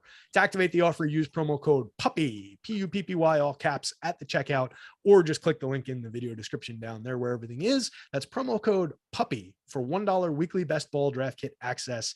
Make sure to also subscribe to Stokastic Fantasy Football and Best Ball YouTube channels for daily videos from our experts that'll help give you an edge on the competition. And not done yet, check us out on Twitter, Instagram, and Facebooks as well. Those are all our different social media sites. Ran through a lot of different stuff there, all kinds of exciting action going on. We got about 10 minutes before this slate locks. We've got one game left to talk through. The Mariners with Chris Flexen on the hill, taking on the Rangers in Texas with Glenn Otto answering back. I doubt I have any shares of either one of these pitchers. Do you have either pitcher? Do not. I wish Flexen was better because we should have saved the game that had some pitching to talk about for the end of this. I should have flip-flopped these last two. So let's talk on the bat side of things, because I think these are interesting teams. We mentioned Mariners been house of fire over the last couple of weeks. Rangers at least frisky enough. Corey Seager definitely has been red hot lately, and there's some interesting bats in that lineup. So who are we looking at from the two teams? I assume you're stacking a little bit at least of both of them. Start us off with the Mariners. Who are we looking at on the ends? Yeah, Mariners are looking to defend a 13-game win streak. Yep. And that's crazy because they had to serve some suspensions during that win streak. That's so right. Good for them. But yeah, Julio Rodriguez, Jesse Winker, Ty France 1 through 3 looking pretty good. And then it gets a little weird. A lot of this win streak has been because of the pitching. I believe they only had like a couple games where they allowed more than 3 runs, if not any. So we don't really think of the Mariners as like a super strong pitching team, but man, they've been getting it done lately. And this, if they keep the lid on in Arlington, which I imagine they will, though it's only 96 degrees, which is dang near winter around here. It plays more pitcher friendly in Globe Life here. So I do like the Mariners Substack a lot, featuring Rodriguez, Ty France, and Jesse Winker. I'll never leave out some Suarez, looking for that 231 ISO since the beginning of last year to come into play. JP Crawford can make a lineup. Santana in the cleanup spot's just like, do I want to do it? It's such a, it's a big RBI spot, but he's not a guy that, sustains a lot of hope for me. A 7.2% barrel rate with a 647 OPS against righties since the beginning of last year. But he's a pretty good OBP guy, and if he puts the ball in play a couple times, maybe RBIs pay off that $3,300 price tag. But 1 through 6 probably the bulk of my interest. And then Cal Raleigh, big strikeout number there. He's maybe a poor man's Gary. I don't know. 4,600. How? 209 ISO for him with a 33% K rate in the split. So he's worth having, but he's certainly a high risk, high reward guy. Yeah, really similar numbers to Gary, actually. 46.9% hard hit, 14.8% barrel, 12 home runs and 216 plate appearances for Cal Raleigh. So definitely an interesting spot for a chip and a chair of power. Maybe you get 3 strikeouts, but you get 1 home run, and that's all you really need. 253 ISO, 13% better than average. And I think maybe I'm a little bit more enthusiastic about Carlos Santana hitting 4th here. Under 10% owned, only 3,300, 3,100 on FanDuel. Bit of a different hitter since he's been with Seattle. He's really, kind of caught on. Overall, 44.4% hard hit. And you mentioned he doesn't strike out that much. He walks a lot, 14.8% strikeout rate, 16.6% walk rate. So he's on base 35% of the time, involved in the offense quite a bit. So a little bit of a chance at some power, definitely a chance at some correlated scoring. I'm going to be building him into a fair share of these Mariners stacks as I'm getting there. But my favorite bat's definitely going to be the Julio Rodriguez, Ty France, Jesse Winker part of it that you mentioned. Very enthusiastic about that spot. What about like JP Crawford in there, Adam Frazier? They're somewhat interesting bats. Crawford's had a decent season. He's come down from a really, really hot start, but still 17% better than average creating runs. Do you include Carl Crawford? Woo! Do you include JP Crawford in any of your Mariners stacks hitting sixth? Yeah, 209 ice, or excuse me, 281 average. Not a big ISO, but not a big K guy. Him and Frazier are kind of similar. 280 plus average with low K rates. So put the ball in play, get on base. And I think I don't know, a rise for them to pay off. You probably need a couple trips around the bases. But it's also a team that also plays aggressive here as they try to keep the win streak going and keep wild card eligibility going. So you might even get some bottom of the order bag swipes. Interesting. Okay. That's an interesting call. I don't dislike that. And definitely just a team that comes up a decent amount for me anyway through the year, because they're not all that expensive yet on the FanDuel slate. Getting a little bit more popular. We just got Reds cards postponed. So that's going to be a little. We got time to swap out of it at least. How much do I have? We didn't expect pitchers to be used there, but I did like the Cardinals, so I gotta go with these Cardinals bets. Yeah. It looks like I'm gonna have a decent amount. Yeah, maybe I can still pivot this. All right. Little bit of surgery in the last couple of minutes here, but we'll talk through it while we're both getting Cardinals out of our lives. That's going to be a pain in the ass. This is what we train for, Jack. The Rangers are kind of interesting on the other side of this Mariners-Rangers game. Going up against Chris Flexen, guy who definitely allows a ton of contact, 16.2% strikeout rate, a 4.98 xFIP on the season for Flexen. So there's enough power, there's enough contact ability around guys like Corey Seager, maybe some Nate Lowe, Adolis Garcia. Leody Taveras has been kind of interesting so far this season. 86 plate appearances, 341, 360, 549. That's kind of unexpected. To 207 ISO, 58% better than average creating runs. Follow them by with Cole Calhoun, Brad Miller, even Mabrice Vilora as a lefty trio down toward the bottom of the lineup. I think they're somewhat interesting. Are you getting any Ranger stacks? Now I am. So I'm curious to see what that does to our stack ownership. We had them about 4% owned. So only constants, just think out loud. We had the Cardinals at 11% owned. That's a lot. That's one of three teams that were double digit owned. Now that ownership's got to go somewhere. And then we had Cincy at 5%. So 15 to 16% stack ownerships now have to go back into the rest of the slate. And I don't think we ever adjusted for Cleveland either. So with the two highest owned stacks being removed, it probably is going to increase Houston even more, if I'm just guessing here. Yeah. So maybe, Jesus. Yeah. So I got to get to, I'll get to the Rangers, but it is kind of just diverting some of my equity here and hoping for the best. So maybe I'll shoot for that 4 to 6%, and then those guys you mentioned, the Seager, Semians, Adolis Garcia would be the high end targets for me. Flexen is not a big strikeout guy, never has been. 16% K rate, 1.4 WHIP, a 5.07 expected ERA. Doesn't allow a ton of power, but this year against righties, 1.35. So a better spot for Semien and Adolis Garcia than maybe perceived. And he does keep lefties in the ballpark so far, just a 23% hard contact rate to lefties. However, the batted ball data is not like exquisite. Like, it's not a big ground ball guy to lefties, just a 31% ground ball rate with a almost 11% walk rate, 25% line drive rate, and a 43% fly ball rate. So that is ingredients of giving up homers. He just hasn't done it so far. But I think that's due for regression, and it comes in the form of that hard contact rate going back up to 31% like it was last year. Like it. If it seemed like I wasn't actually listening and or absorbing what you said, that's I saw you. I was trying to stall for you. No. That was beautiful. You covered me perfectly there, and you hit all the high points. So let's talk with a couple minutes to go on before lock here. Just overall favorite two pitchers for DK. Like, what's your most common pitching combination for DK? It's probably Cease and Strider. Maybe Nola, Cease and Strider. Those are all like my highest zones. I'm ended up undercutting the field on Garrett Cole here. Like I said, Higashioka behind the dish is a little scary. The Red Sox are a little scary. And this Yankees lineup is a little bit harder to trust here, and we got him at 40%. So we did get Nola to catch up to Cole, though. Nola's at 41% owned, so he's almost double what he should be. But I think that's just what happens when the slate does what it did with these two postponements.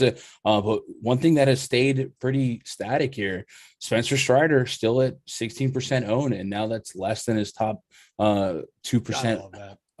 So he looks like the best leverage play pitching wise with the most upside. So I'll juice my shares of Strider on this Cardinals recrunch.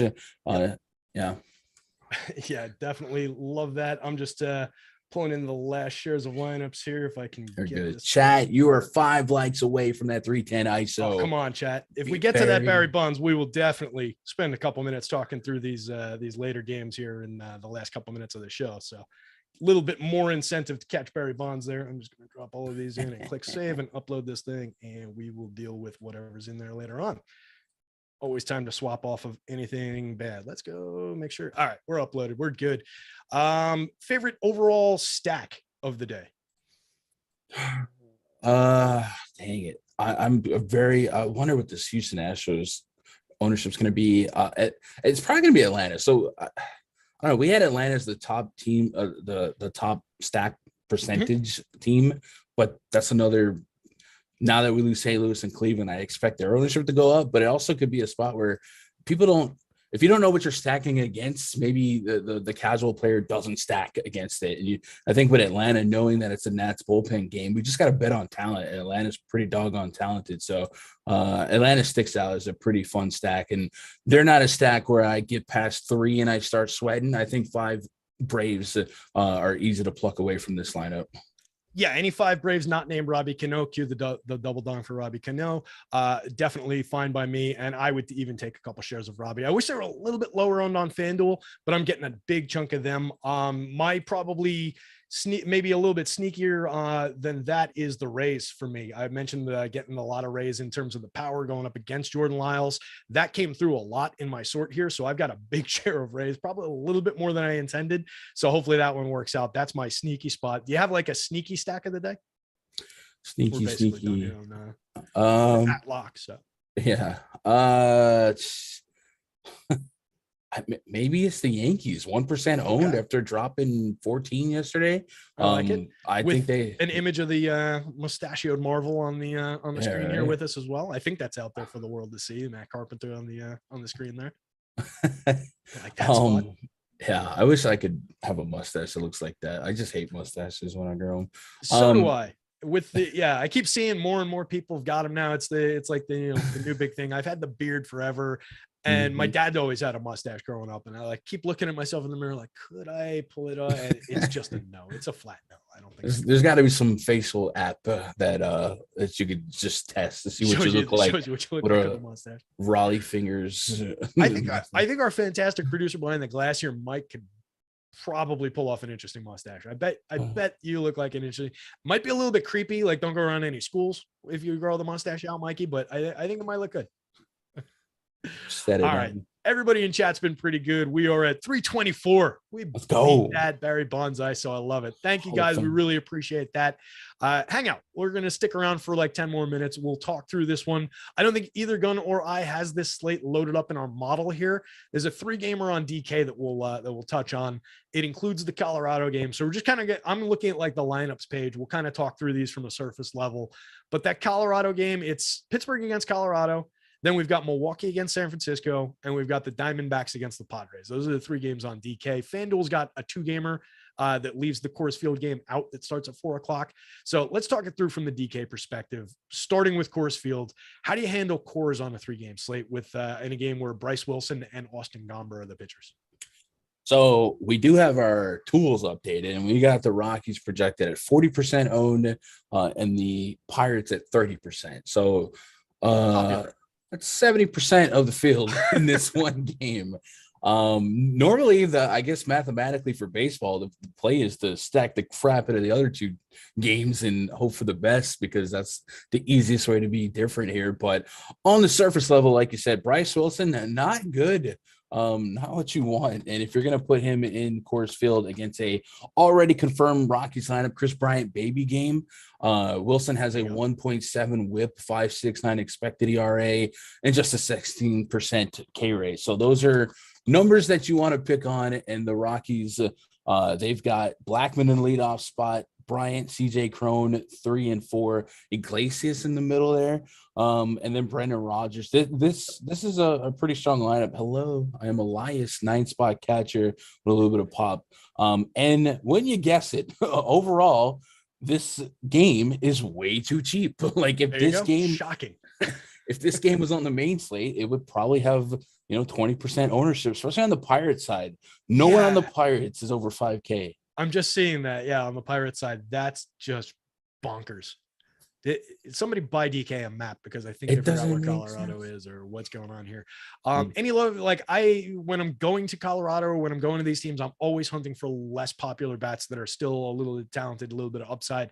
I think maybe Randall Grichuk, even though it's righty. Samuel Hilliard, a little bit interesting, lefty-righty on down toward the bottom end, very cheap, probably lower owned. I'm not looking at the ownership, but I assume those guys are lower owned. Do you target guys like that when you go to Coors Field stacks? Yeah, if you could find the lowest owned guys in Coors that also, aren't super dumb plays, politically correct. Yeah, for sure. And the Rockies have almost a 7-run total. So there's not many guys in this lineup I wouldn't get to. And then, same on the Pirates side. O'Neal Cruz, they haven't projected batting 8 that happens. I don't know if that'll suppress his ownership at 5K 8-hole hitter, but I would get there. Yeah, that would definitely be a target for me. Then you've got like the Ben Gammels, Jake Marisniks, Jason Delays of the world in that lineup, but they're definitely interesting around Brian Hayes, Michael Chavis, Yoshi Satsugo. Diego Castillo has been a little bit frisky this year. Any reason to go to either Wilson or Gomber on the mound, even on a 3-game slate? I think there's a case for Gomber. I think Ashby and Logan Webb are honestly in a tier of their own for this slate. Yeah.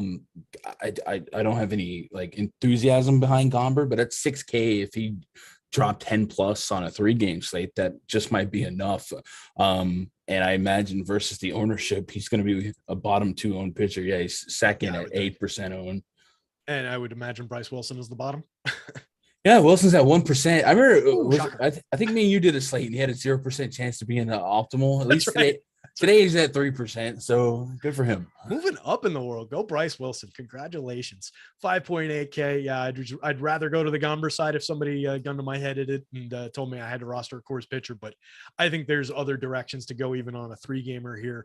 3-game slate wise, just because somebody might ask in chat or it comes up a lot anyway. Do you roster hitters against pitchers? Not necessarily these Coors pitchers, but just in general, if you're building a bunch of 150 lineups, do you allow hitters against pitchers for a 3-gamer? Yeah, usually I'll allow up to 2. Mm-hmm. Yep, same here. That's 3-gamer, I'll allow up to 2. 2-gamer, I usually just still set it at 2, but sometimes I'll get 3. I tend not to like having the full 3-man coming back against the pitcher for whatever reason, though. So I tend to leave it at 2. So same approach. You just mentioned Aaron Ashby and Logan Webb being kind of on a tier of themselves. Those are the 2 pitchers. Ashby going for the Brewers against the Giants. Logan Webb answering back for the Giants against the Brewers. Between the 2, I think I prefer Webb. He'd probably be my favorite pitcher on the slate. Probably would project out for me the highest. Would that be the same for you? And make a case for Ashby if you want. Yeah, Webb's coming in at 60% owned with a 51% chance of being a top 2 pitcher. Ashby's at a 45% chance of being a top 2 pitcher, 45% owned. And then Mike Clevenger's at a 40% chance of being a top 2 with 60%. So keeping that in context for Ashby, Ashby's not the second highest owned guy. We know he has decent strikeout stuff, a 26.7% K rate this season. He also loses lefties quite a bit. But the Giants are notorious for platooning.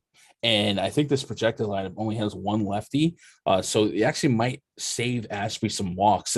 Not a lot because he still walks righties at 10%, but maybe 1 or 2.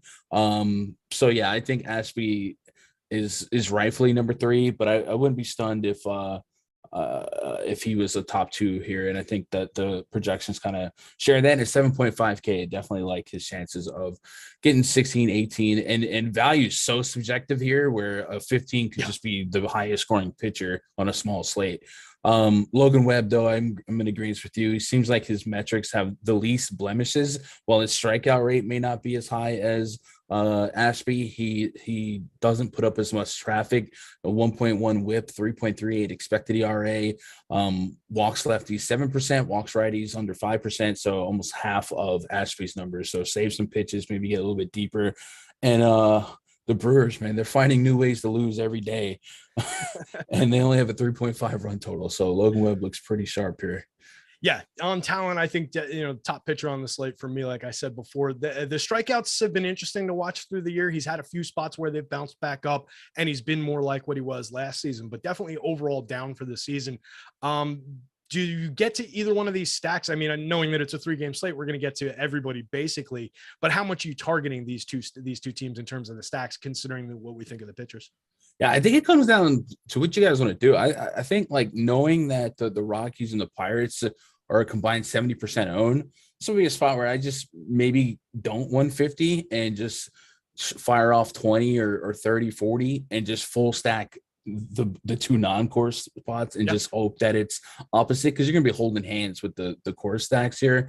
So yes, I would get to it, but it's just because, man, on a 3-game slate for 2 of the 3 games to all have under 10% ownership is pretty crazy. And if, one of these spots pop off, and, it's easy to look at Oracle versus Coors and be like, oh, there's no scoring there, but it's a day game in Oracle. Marine layer hasn't set in and the sun's out. And Ashby, like I said, if that walk problem surfaces, put more ducks on the pond, creates the opportunity for the big inning, and then you get your lower leverage arms out of the pen for the Brewers, the non-Devin Williams haters, guys like that. Yep. Yeah, definitely. It's an interesting spot. And just from that leverage perspective, I agree totally. Just get away from some of those core shares, roster the hell out of cores, but you can still roster a lot of it and be below the field and just spread shares out to these other spots. 3-game slate. If anything, one little thing happens in an event-based sport like this, cores doesn't go off. So let's say there's, 6, 7 runs scored total at course, 8, 9 even. And one of these other games just pops for, 10, 11, something like that. And you're getting a decent amount. Let's say German Mercedes goes out there, hits you a double dong. That's going to win you a slate if you've got him and nobody else does. So, I mean, there are spots to get to, and that's how these 3-gamers and 2-gamers break. You just need to be a little bit different, and it can make a monster difference. Gary Cole just struck out Rafi Devers. It's 2 so far. There we go. I don't actually know how much coal I ended up with. I hope I have enough. Let's talk on this last one, and then we'll punch out. We managed to go a little bit of OT on an hour and a half show. Merrill Kelly going for the D-backs, taking on the Padres with Mike Clevenger on the mound. What do you think of the two pitchers? Kelly 3.43 expected ERA, much like we just talked about with Logan Webb. His strikeout rate is just about 20%, swinging strike rate 9%. It's not a guy I'm targeting for a ton of strikeout upside, but in context of the slate, if he dropped 14, 15, that just might be a top 2 scorer for DK scoring, might be a top 1 depending on how the slate shapes out. So I think Merrill Kelly's in play. I do think this Padres lineup starting to look a little bit better. The healthy Machado, Luke Voit. You see, we talked about Luke Voit not homer off a lefty. Well, he had 2 on yesterday, so they take the lefty out for the righty, and then Voit homers. God dang it. It's not a fun spot. But it is a spot where Kelly could easily eat innings and be a top 2 scorer in context of the other guys. I'll get to him. I think he's going to be the 4th highest owned pitcher. Mm-hmm. Yeah, at 25%. So that's actually the best leverage spot out of all the pitchers, where we have him a 38% chance to be the top 2 pitcher. So there's almost a 14% opportunity of a positive leverage to get to him. So looks like the best tournament pitcher play there is going to be Merrill Kelly, and Clevenger is going to be just about tied for the top owned pitcher at 60%, with a little less opportunity to be the number 1 pitcher behind Logan Webb. So makes a lot of sense. D-back strike out, but like we said, I think it's fair to stack the D-backs, the Padres as well, just to be different. Yeah, I'm definitely going to be looking at these 2 games and trying to get different and putting bats together. And I do think that Kelly spot's very interesting, just based on the lack of ownership, based on the fact that I still don't think all that much of this Padres offense in general. He's capable enough to get through there. And if the field's going to give me that much leverage on him on a 3-gamer, that's another spot that, like, it doesn't have to be comfortable to win you a tournament. And it doesn't have to even really deliver a monster score. Slate like this, you've said it a couple times, good enough might get you there today. Just a handful of points might get you there. If Logan Webb doesn't get there, I like this slate to go pretty low on total pitching fantasy points. So it'll be an interesting one to see how that breaks down. On the bat side of things, you mentioned, stacking D-backs. Any specific bats to call out on the Diamondback side? So Clevenger this season, 2+ homer per 9 to lefties. And historically, we know Clevenger serves them up to lefties a little bit more. So D-backs, power lefties, Alec Thomas, maybe David Peralta. No massive grades here, but I think you can justify Ketel Marte, Rojas 1 through 3, Walker. I can leave in there. But if I'm specifically hunting bombs, it's going to be a lefty. Yeah, I like that. Definitely some of those lefty power bats are interesting. And Alec Thomas hitting second, 2.8K. Definitely an interesting bat for me there. On the other side of this one, to close us out, Padres bats, Jerkson Profar in the leadoff spot, Cronenworth, Machado, Nomar Mazara is still somehow hanging on to a major league career in the 4 spot. Any love for the bats on the pod side of things? Yeah, I mean, Machado, obviously. And I wonder, Machado and Cronenworth both being over 5K versus Coors being under 5K for the most part, outside of Bryant and Black. You just might get reduced ownership just because Coors is filling those spots. Think, yeah, so those guys for sure. 1 through 3, really 2 and 3, but 1 through 3. Profar is the leadoff spot. He's been kind of serviceable, and I think he has a little bit of stolen base potential, a little bit. Yeah, and that's an interesting call. A couple capable third basemen in Ke'Bryan Hayes and Ryan McMahon in that game. You don't have third base eligibility on Chris Bryant, which I think would draw even more of that ownership away from Manny. But I do think there's enough there to probably, render him under-owned at that 5.6K. So that's an interesting call. I like that. And then down toward the back end of the lineup here, you get the Hosmers, the Austin Nolas, the Grishams, the CJ Abrams of the world. It's a playable lineup, from top to bottom, but I don't expect a ton from them. But on a slate like this, I think I would be, loading up, spreading out a bunch of different shares and just try and build a unique looking different lineup without getting too wild and crazy. Like, don't grab 5 hitters against your pitcher. You see those all the time. The start of the tournament slates where a pitcher comes out, gets 3 strikeouts, but a guy got a base hit, so that's the top ranked team. And you see, this idiot stacked 5 hitters against his bad pitcher. He's got like Jordan Lyles against 5 hitters against him. It's just weird. So don't do that, but get a little bit different, get a little bit creative. That's going to bring us to the end of the show. Gun, tell the people where they can find you. YouTube.com/Gundacker, Twitter.com/Gundacker. There we go. And make sure you guys are hitting Stokastic, hit the puppy promo. Make sure you go over to BetMGM, take advantage of that $10 money line, get you $200. All sorts of stuff going on. We appreciate you guys hanging out. 327 likes, 327 ISO. What a bunch of power hitters in our chat. Gotta love it. Guys, we appreciate you hanging out. We've got a NASCAR Live Before Lock coming up. Probably ran into the start of it. Nope, starts at 2 o'clock. So make sure you guys are tuning in. I would hope you'd be waving me off. 2 to 3 with Jason and Chris. So make sure you guys are tuning in for that. All the stuff you need for the racing cars. We'll catch you guys later. We appreciate it. Good luck today.